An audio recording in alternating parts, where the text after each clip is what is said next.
محمود به تل مرغان نیول، په قفس کې به یې اچول. دی به د مرغانو نارو ته خوشحاله و. خو یوه ورځ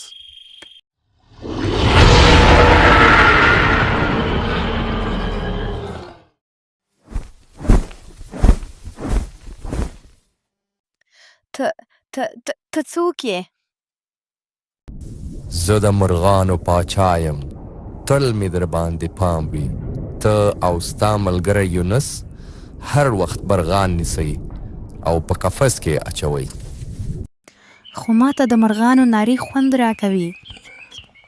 ښه، اوس به ستا له نارو نور ماشومان خوند واخلي. د مرغانو پاچا محمود په یو کوچني ښکلي مرغۍ بدل کړ. د محمود پام نه و، د هغه ملګري یونس جال پرې واچاو او محمود یې چې اوس په وړه مرغۍ بدل شوی و په قفس کې واچاو.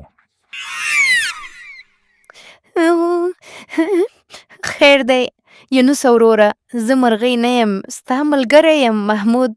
خیر دی ما له دې قفسه وباسه، دلته مې ساه بندیږي، زړه مې چوي. واه واه واه واه، دا مرغۍ څومره ښې نارې وهي، خوند کوي. نارې نه وهم، ژاړم. خدای ومنه ما له دې ځایه وباسه.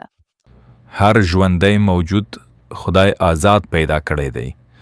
له هغوی ازادي مه اخلئ. پرېږدئ چې وګرځي، خوشحاله وي او آزاد ژوند وکړي.